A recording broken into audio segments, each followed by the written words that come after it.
एक सेवा केंद्र में सुबह की जो मुरली होती है ना, तो जब मुरली ख़त्म हो रही होती है 8 जैसे 7 से 8 बजे मुरली होती थी, तब एक बूढ़ी माता जी क्लास में आती थी, ठीक है, और मुरली ख़त्म होने के पहले चली जाती थी। आती एक तो लेट और जाती मुरली ख़त्म होने के पहले। और उनका एक नियम था कि जाते जाते वो जो भंडारा होता था ना, बॉक्स, शिव भोला भंडारा होता था ना, उसमें वो 1 रुपए का कॉइन ज़रूर डालती थी, पंग आवाज़ ज़रूर आता था, और सबको पता चलता था कि ये माता जी ने भंडारे में डाला। हर दिन एक तो लेट आना, ऊपर से क्लास के पहले जाना, और वो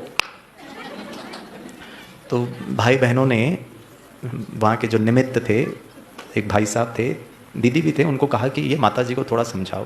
कि एक तो लेट आती हैं और जल्दी जाती हैं, ऊपर से वो ठीक नहीं है।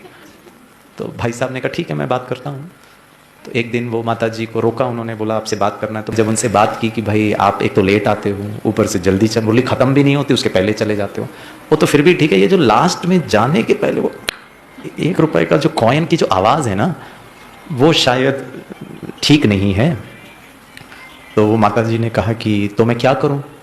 तो भाई साहब ने कहा एक काम करो, 10वें तारीख को, 20 तारीख को और 30 तारीख को 10 रुपए का नोट डाल, ताकि आवाज़ ना आए।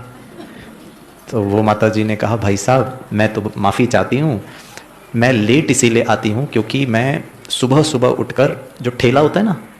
उसमें मैं इडली सांबार बनाती हूँ, ये साउथ इंडिया की बात है, मुझे 8 बजे वो सब रेडी रखना होता है, इसीलिए मैं चले जाती हूँ। तो भाई साहब ने कहा वो तो ठीक है, समझ में आ रहा है, लेकिन ये 1 रुपए का जो कॉइन आप डालते हो ना, उसे आवाज़ आता है और बाबा के बच्चे थोड़े डिस्टर्ब होते हैं, तो आप 10 तारीख को 10 रुपए का नोट डाल दो। पता है वो माता जी ने क्या कहा? माता जी ने कहा भाई जी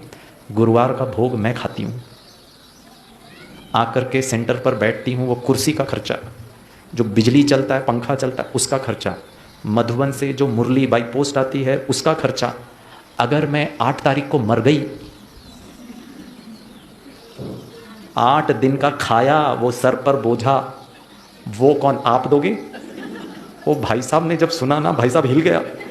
ये माता जी ठेले पे इडली बेचती है, क्या उसकी महीन बुद्धि, बाबा के साथ, बाबा के स्नेह का, ब्राह्मण परिवार का, दीदियों का, निमित्त का रिटर्न कब देंगे? और जैसे वो भाई जी कह रहे थे ना, हम अपना ही भाग्य बना रहे हैं, हमारा ही जमा हो रहा है, तो क्या हम, और जैसे दीदी कह रहे थे, ब्राह्मण संसार की रचना का आधार ही संकल्प है, बस संकल्प करिए, हुआ पड़ा है।